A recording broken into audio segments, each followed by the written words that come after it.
Hello and welcome to what is for me a very anomalous video. Normally I'm sitting more or less over there telling you about the book I've just read. This time I'm telling you about the room in which I read. This is especially hopefully going to be interesting to people who haven't been to my place for a while but know it. And for you, you will see behind me a blank wall. Now why, you might be thinking, is a blank wall exciting? That's because in my family, blank walls are very, very rare, and in my houses, they're virtually unheard of. If there isn't furniture shoved up against them, normally bookshelves, then you've got things hanging on them, pictures and otherwise. But here you've got a beautiful, beautiful blank wall. So I've never done a bookshelf review. I've tried a couple of times. It's too difficult. I don't have a selfie stick. That's why my arm is reaching in an awkward sort of a way. And I've got books in virtually every room of my house, as I always do. That's what my houses are. However, just swinging around a little bit, this bookshelf is not up against the wall. This bookshelf, which you've seen behind many of my videos, is actually a purpose-built bookshelf that is installed in the wall where a cupboard used to be. It is purpose designed by me and built by a wonderful handyman from the area to fit in to the area which used to be the bookshelf, but only as deep as a classic science fiction book needs to go. Because the majority of my books are classic science fiction, mass market produced, I think is what they call them there. Mass market paperbacks. And having abundant space above books and behind books just means in Australia, Queensland, it means insects, and everywhere in the world it means dust. I don't like dust, I don't like cleaning, I don't want this much space between the book and the top of the shelf, and I certainly don't want this much space behind the book where cockroaches can breed. Loathe cockroaches, hate them. So purpose-built bookshelf that is just one classic paperback with an extra centimetre and an extra centimetre or two on top, so that the slightly different sizes of books can both fit on it. Now, it's not my only bookshelf. Oh no, that would be too easy. For a start, the camera is resting on both a bookshelf with overflow paperbacks and a pile of books.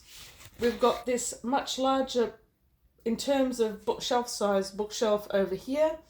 That contains a lot of non-fiction and larger books that won't fit with the mass market produced paperbacks.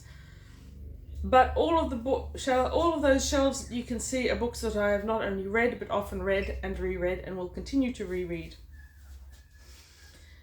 Many years ago, I used to get rid of books after I read them. This has proved to be a fatal error. It means that I have to buy them again. And as my memory deteriorates, I buy the same book over and over again. I think I now have 3 copies of Sense and Sensibilities, and that is not including the one that is disintegrated from overuse. I want to stop doing that. I want getting rid of books to be the property and problem of my executors, not mine, and I don't want to have to keep buying them. However, with that, I noticed that I was starting to lose track of the books I had. And several months ago, maybe last year, I rang up my sister and I said, I have decided to alphabetize my books on my shelves. And she said, "Who are you? What have you done with Deb? I'm calling the police," which is more or less what I expected. However, I did alphabetize my books. It's worked really well. So up here at the top, we start with the A's and the B's, C's and D's, E's and F's, and then around about the time I reached the H's, I realized that I had fatally underestimated how much space that would take. I had to leave all the ends off the shelf. They're in that bookshelf here that you see. That's my overflow books, where the N's, the O's, a certain number of the I's currently reside due to lack of space on my primary bookshelf. My primary bookshelf used to be organised by Kids book, favourite book. I think Simak and James Blish read similarly, so I'll put them side by side. I think Heinlein and Asimov read similarly, so I'll put them side by side. This level of chaos cannot continue.